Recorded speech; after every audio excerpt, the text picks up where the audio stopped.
आरोग्य, मुक्ती,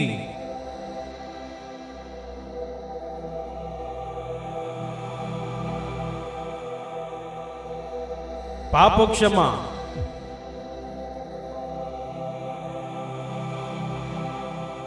आनंद, शांती, सार्वकालिक जीवन ही आहे घोषणा ख्रिस्ताच्या क्रूसाची। हा क्रूस जो गेली 2000 वर्षे पापी व दुबळ्या मानवासाठी सामर्थ्य ठरला आहे।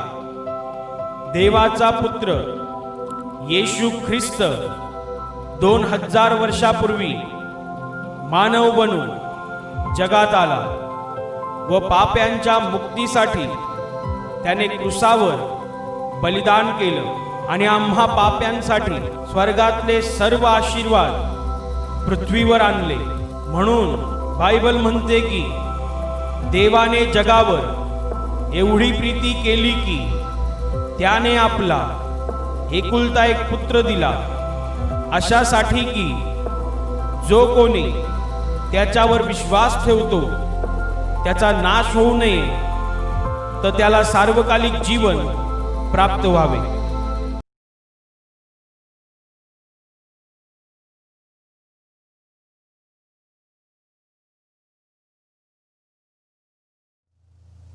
पूर्ण बायबल पाठ नंबर 161 प्रेषितांची कृत्ये अध्याय 1 वचन 3 मी वाचून दाखवते, सर्वजण लक्ष द्या। मरण सोसल्यानंतरही त्याने त्यांना पुष्कळ प्रमाणांनी आपण जिवंत आहो हे दाखविले। 40 दिवसपर्यंत तो त्यांना दर्शन देत असे व देवाच्या राज्याच्या गोष्टी सांगत असे। Hallelujah, hallelujah, hallelujah, hallelujah, hallelujah. वचन म्हणत आहे, मरण सोसल्यानंतरही त्याने त्यांना म्हणजे प्रभू येशूने आपल्या शिष्यांना पुष्कळ प्रमाणांनी म्हणजे भरपूर पुरावे देऊन हे दाखवून दिलं की तो जिवंत आहे। 40 दिवसपर्यंत तो त्यांना दर्शन देत असे, म्हणजे आपल्या शिष्यांना दर्शन देत असे आणि देवाच्या राज्याच्या गोष्टी सांगत असे। Hallelujah, hallelujah, hallelujah, hallelujah. माझ्या प्रिय बंधू भगिनींनो, देवाचा पुत्र येशू ख्रिस्त 2000 वर्षांपूर्वी मानव बनून या जगात आला। तो फक्त 33.5 वर्षे या जगामध्ये राहिला आणि ज्या उद्देशासाठी ज्या हेतूने देवाने त्याला या जगात पाठवलेलं होतं, तो हेतू त्याने वयाच्या 33व्या वर्षी पूर्ण केला। तो आपल्याला पापातून वाचवण्यासाठी, पापातून मुक्ती देण्यासाठी, सैतानाच्या हातातून सोडवण्यासाठी आणि स्वर्गातलं अनंत काळचं जीवन देण्यासाठी या जगात आला होता। Hallelujah, hallelujah, hallelujah. परंतु त्याला या जगामध्ये कायमचं राहायचं नव्हतं। जरी तो देवाचा पुत्र होता, तो स्वतः देव होता, तरी तो या जगात कायमचं राहण्यासाठी आला नव्हता, तर एका उद्देशाने तो आला होता, पापी माणसाला मुक्ती देण्यासाठी, पापी माणसाला वाचवण्यासाठी।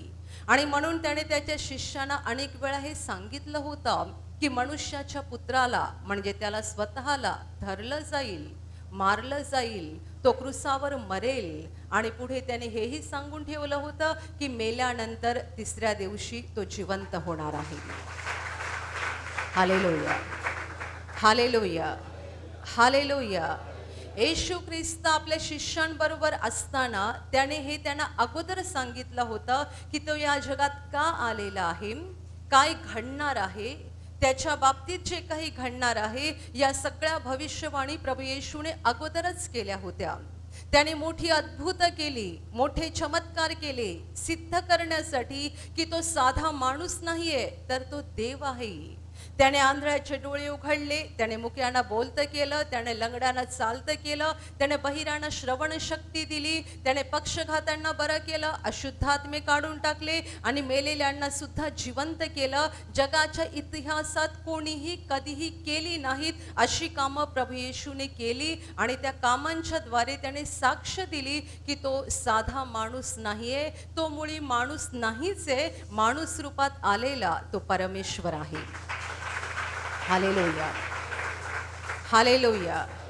पण ज्या हेतूसाठी तो आला होता तो हेतू त्याला पूर्ण करायचा होता आणि म्हणून त्याला धरलं गेलं, मारलं गेलं, तो क्रूसावर मेला आणि तो मेल्यानंतर मरणाच्या अवस्थेत जास्त काळ राहू शकला नाही. म्हणून इथे वचनात असं म्हटलेलं आहे, मरण सोसल्यानंतरही. आपण सोसणं आजाराला म्हणतो किंवा एखाद्या दुःखाला किंवा संकटाला म्हणतो, परंतु मरणाला कोणी सोसणं असं म्हणत नाही. अमुकाने मरण सोसलं किंवा तमुकाने मरण सोसलं असं आपण बोलत नाही. जेव्हा आपण एखाद्या आजारातून बाहेर येतो तेव्हा आपण म्हणतो मी हा आजार सोसला. एखाद्या दुःखातून किंवा एखाद्या संकटातून आपण बाहेर येतो तेव्हा आपण म्हणतो की मी हे संकट सोसलं, मी हे दुःख सोसलं, म्हणजे मी या दुःखातून बाहेर आलो. एवढा काळ मी दुःखात घालवला, एवढा काळ मी संकटात राहिलो, एवढा काळ मी आजारात होते आणि आता हे सोसून मी बाहेर आलो. पण मरणाविषयी कधी कोणी बोलत नाही की मरण त्याने सोसलं, कारण मेल्यानंतर माणूस पुन्हा उठत नाही. फक्त येशूच्या बाबतीत म्हटलेलं आहे की त्याने मरण सोसलं, कारण तो मेला नाही, तो मरणाच्या स्थितीत जास्त काळ राहिला नाही, तो मरणातून आरपार गेला, म्हणजे मेल्यानंतर तिसऱ्या दिवशी जिवंत झाला. Hallelujah, hallelujah. म्हणून येशूबद्दल मेला असं म्हणणं योग्य नाहीये, तर त्याने मरण सोसलं, कारण तो मरणाच्या अवस्थेमध्ये जास्त काळ राहिला नाही.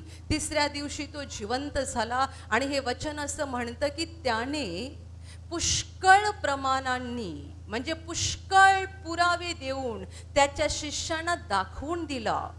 काय दाखवलं? की तो मेलेला नाहीये, तो जिवंत प्रभू आहे. तो जिवंत प्रभू आहे.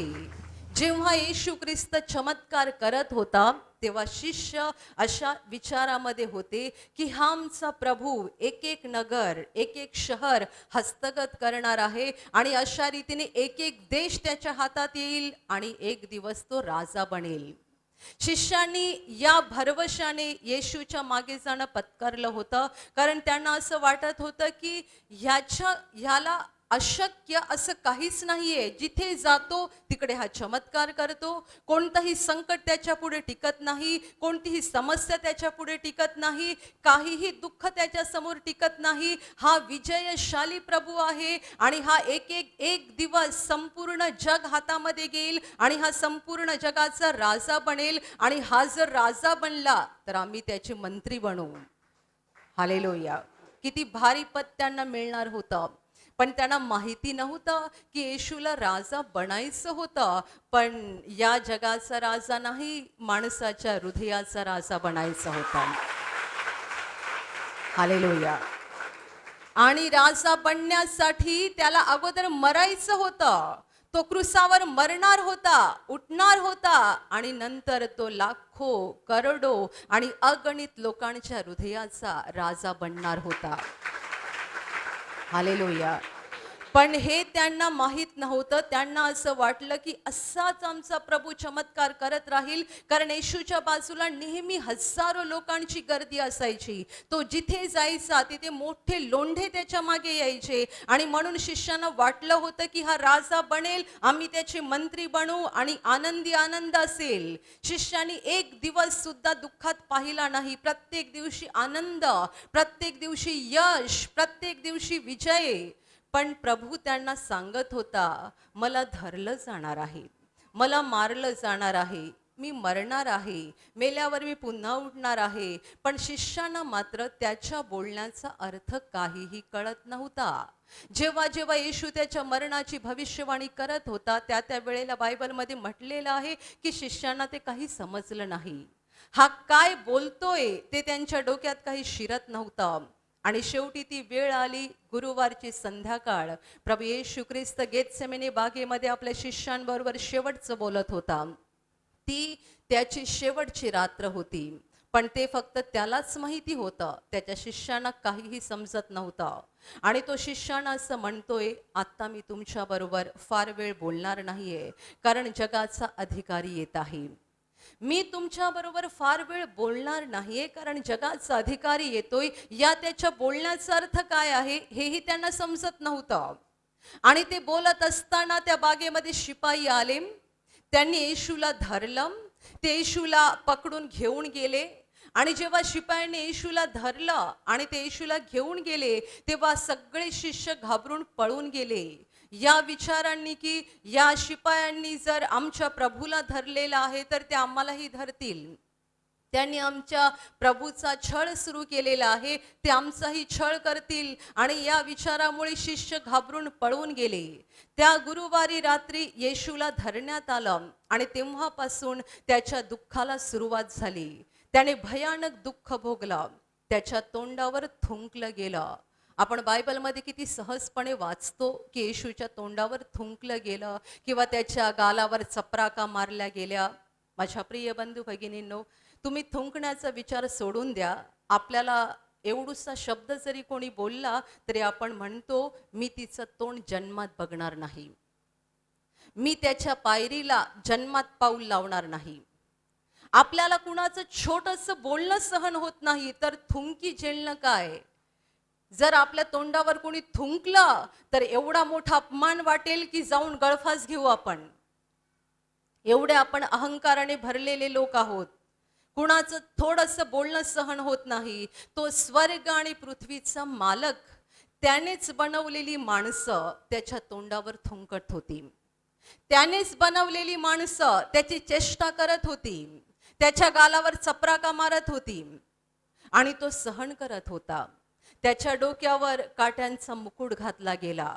काट्यांचा मुकुट, ते विषारी काटे त्याच्या मस्तकामध्ये किती खोलवर गेले. काय वेदना झाल्या असतील त्याला. त्याच्या पाठीवर चाबकाचा भयानक मार देण्यात आला. प्रत्येक फटक्यानिशी त्याच्या शरीरातलं मांस खेचून बाहेर निघत होतं.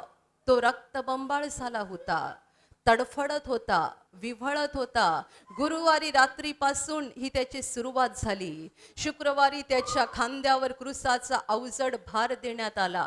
तो लाकडाचा क्रूस नव्हता, तर ती तुमची, माझी आणि या जगातल्या सगळ्या माणसांची पाप होती. ती पाप घेऊन आमचा प्रभू त्या कालवारीच्या वाटेने चालला.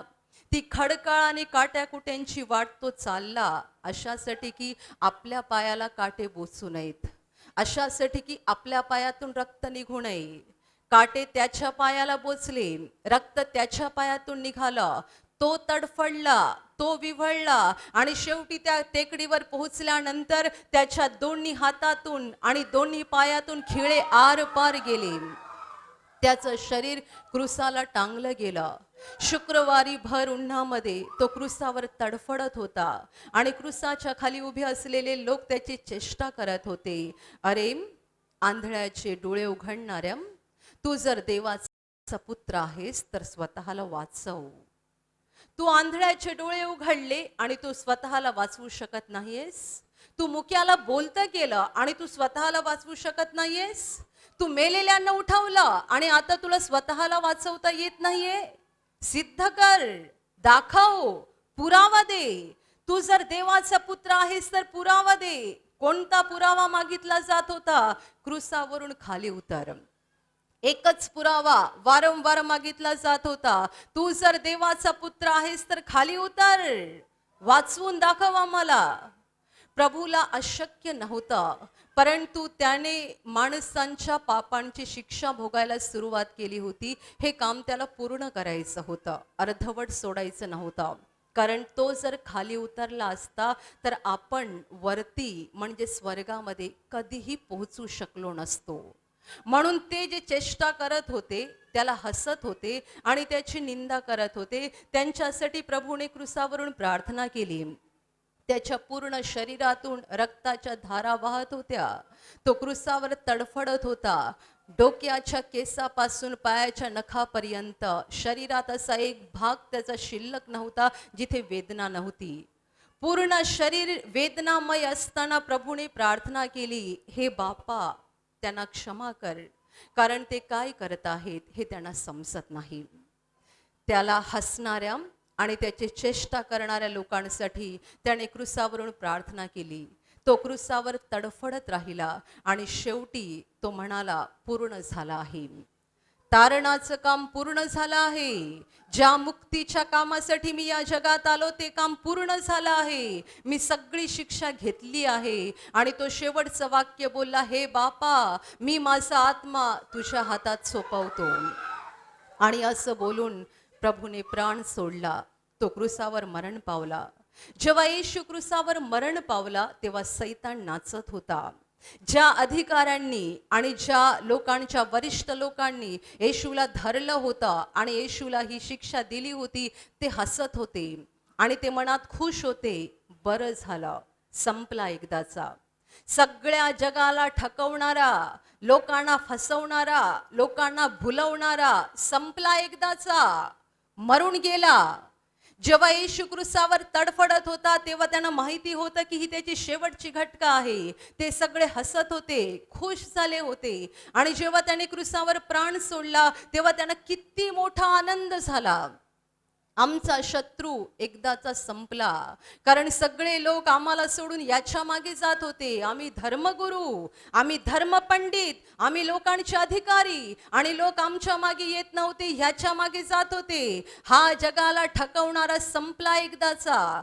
ते मनात खुश झाले होते. परंतु देवाने पहिलं चिन्ह दिलं. जेव्हा येशूने क्रुसावर प्राण सोडला तेव्हा भर दिवसा पूर्ण जगात काही वेळासाठी अंधार पडला. अनेक ठिकाणी भूकंप झाला. अनेक कबरा उघडल्या गेल्या. देवाने तेव्हाच पुरावा दिला, हा जो मेला आहे तो साधा नाहीये आणि तो जो मेला आहे त्याची किंमत सुद्धा वसूल केली जाणार आहे. Hallelujah, hallelujah, hallelujah. त्याचं शरीर एका रिकाम्या थडग्यामध्ये ठेवलं गेलं. त्या कबरेवरती भला मोठा दगड ठेवला गेला. आणि नुसता दगड नाही, त्या कबरेवर रखवालीसाठी सैनिक ठेवले गेले, पहारेकरी. अशासाठी की येशूच्या शिष्याने येऊन त्याचं शरीर चोरून नेऊ नये म्हणून अधिकाऱ्यांनी सगळी व्यवस्था लावली. कबरेवर मोठाला दगड ठेवला. त्या दगडाच्या जवळ पहारेकरी ठेवले रात्रंदिवस पहारा देण्यासाठी. परंतु देवाचा संदेश अशी एक गोष्ट आहे जी बदलण्याची ताकद स्वर्गात, पृथ्वीवर आणि पृथ्वीखाली कोणामध्ये नाहीये. जुन्या करारामध्ये देव बोलला आहे की मी जे बोललो आहे ते शब्द पूर्ण झाल्याशिवाय माझ्याकडे परत येत नाही. म्हणजे तो जे बोलला ते होणार, म्हणजे होणार, म्हणजे होणार. येशूने अनेक वेळा सांगितलं होतं, मेल्यानंतर तिसऱ्या दिवशी मी जिवंत होणार आहे. कबरेवर भला मोठा दगड होता. कबरेवर पहारेकरी होते. आतमध्ये येशूचं शरीर तागाच्या वस्त्रामध्ये गुंडाळलेलं होतं. आणि तिसरा दिवस उजाडला. आतमध्ये येशू जिवंत झाला. आणि बाहेर आकाशातून देवदूत येऊन त्याने तो दगड एका बाजूला सरकवला आणि देवदूत त्या दगडावर बसून राहिला. येशू ख्रिस्त कबरेतून बाहेर निघून गेला. आणि तो तिसरा दिवस असल्यामुळे त्याच्यावर, येशूवर प्रेम करणाऱ्या काही स्त्रिया त्याच्या मृत शरीराला सुगंधी द्रव्य लावण्यासाठी गेल्या. भल्या पहाटे गेल्या, अंधार असेल तेव्हा. आणि त्या आतमध्ये गेल्या तेव्हा त्यांना धक्का बसला. मुळात त्या कबरेकडे पोहोचायच्या अगोदर चर्चा करत होत्या, आपण कबरेकडे चाललोत खरे, पण आतमध्ये कसे जाणार? कारण कबरेवर एवढा मोठा दगड आहे, आपल्यासाठी हा दगड कोण बाजूला करेल? त्या आपसात एकमेकींना विचारत होत्या, कबरेवरचा मोठा दगड आपल्यासाठी कोण बरे बाजूला करेल? आणि बोलता बोलता कबरेकडे पोहोचल्या. बघतात तर दगड अगोदरच बाजूला झालेला आहे. म्हणून त्या आत गेल्या तेव्हा त्यांना धक्का बसला, कारण येशूचं शरीर तिथे नव्हतं. फक्त ज्या कपड्यात येशूचं शरीर गुंडाळलं होतं ते कपडे एका बाजूला पडलेले त्यांना दिसले. ते पाहून घाबरले. पण त्यांना तिकडे एक देवदूत दिसला आणि तो देवदूत त्यांना म्हणाला, तुम्ही जिवंताचा शोध मेलेल्यांमध्ये का करता? तो इकडे नाहीये, तो उठलेला आहे. तुम्ही जाऊन त्याच्या शिष्यांना सांगा, तुम्ही जाऊन त्याच्या शिष्यांना सांगा की तुमचा प्रभू उठलेला आहे. त्या स्त्रिया घाबरल्या, धावत धावत येऊन येशूच्या शिष्यांना सांगायला लागल्या, आम्ही कबरेमध्ये गेलो होतो, कबरेवरचा दगड कुणीतरी बाजूला केलेला होता आणि आतमध्ये प्रभूचं शरीर नव्हतं, पण तिकडे कुणीतरी आम्हाला दिसला आणि त्याने आम्हाला असं असं सांगितलं की तुम्ही जिवंताचा शोध मेलेल्यांमध्ये का करता? तो इकडे नाहीये, तो उठलेला आहे. शिष्यांना काही पटलं नाही आणि पेत्र आणि योहान धावत धावत कबरेकडे बघायला गेले. ते कबरेच्या आतमध्ये गेले आणि त्यांनीही बघितलं इथे येशू नाहीये, येशूचं शरीर नाहीये. ते विचार करत करत परत आले.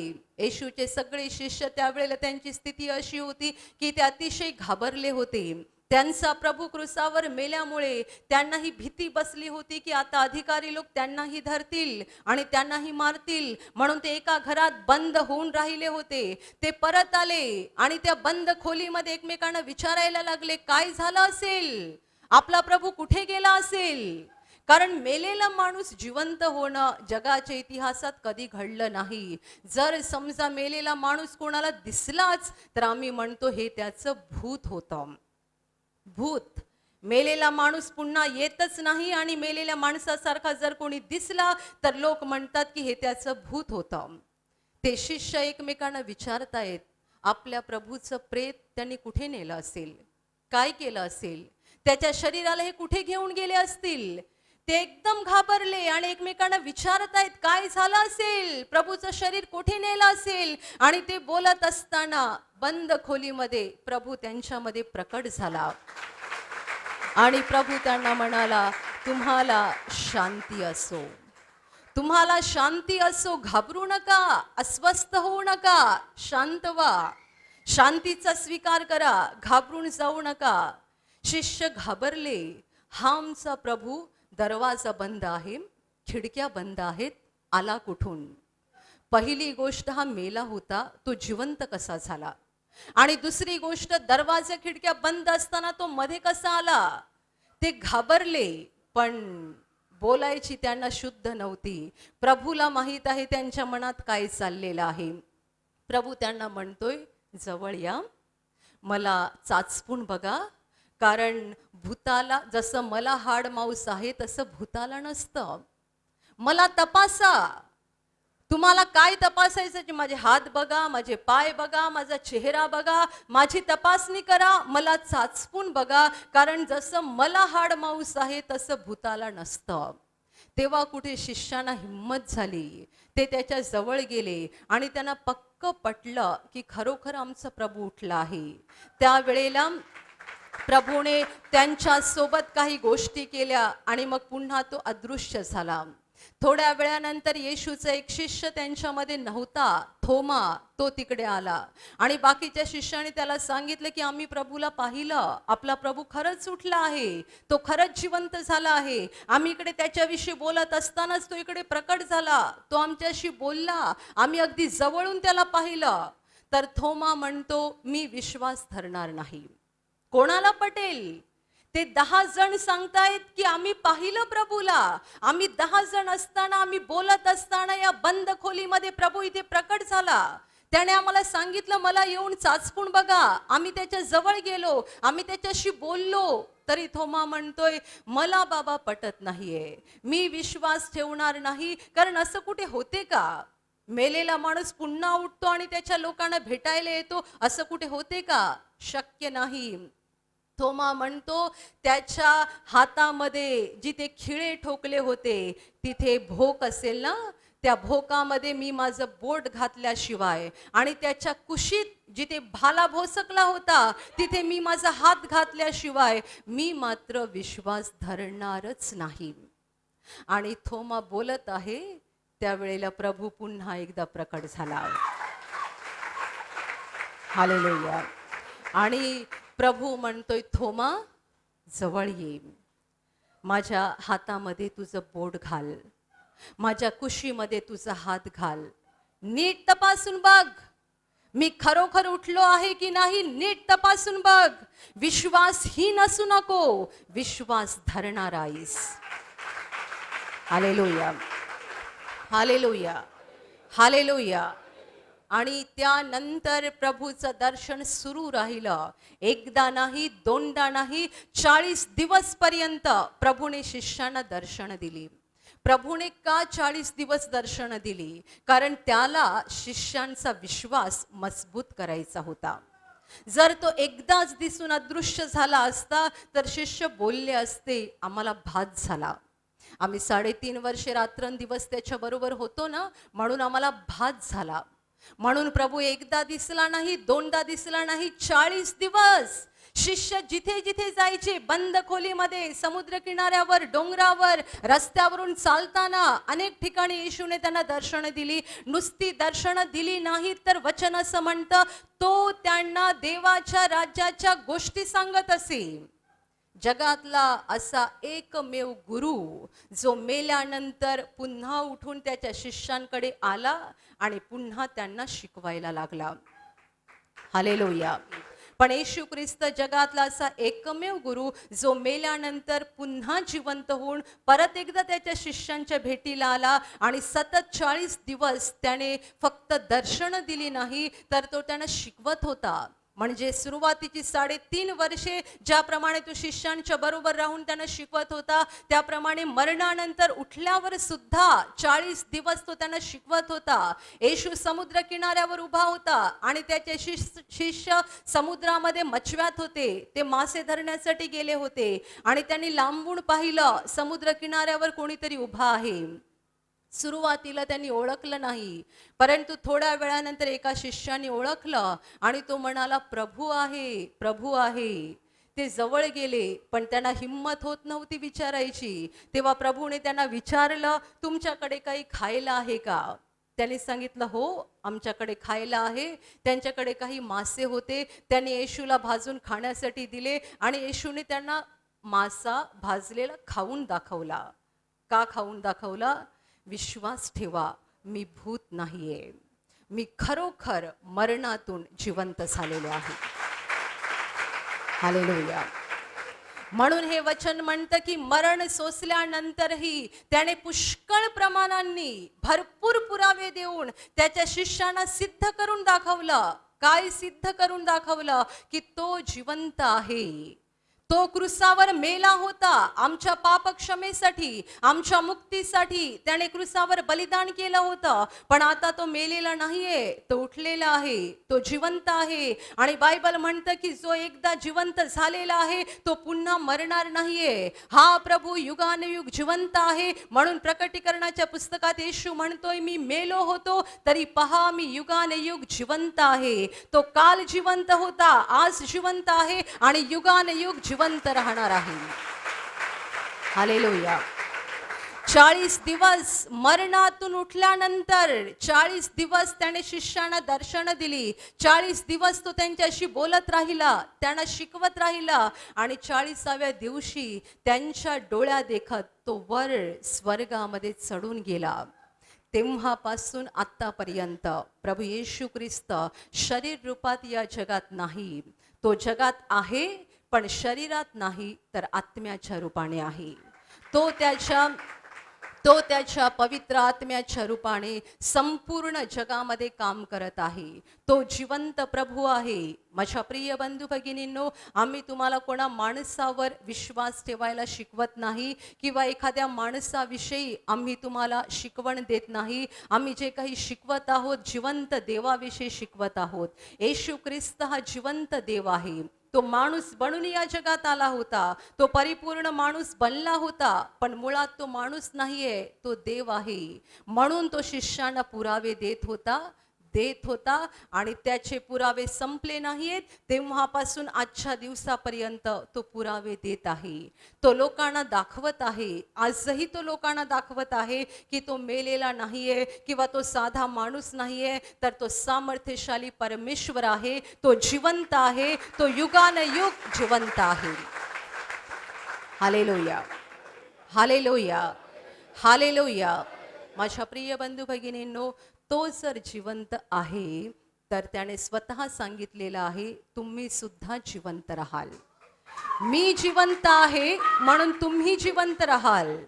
जेवढे जेवढे प्रभू येशूवर विश्वास ठेवतील, जेवढे जेवढे येशूचा हात पक्का धरून त्याच्याबरोबर चालत राहतील, ते सगळे त्याच्याबरोबर कायमचे जिवंत राहतील, कारण तो स्वतः युगानयुग जिवंत आहे.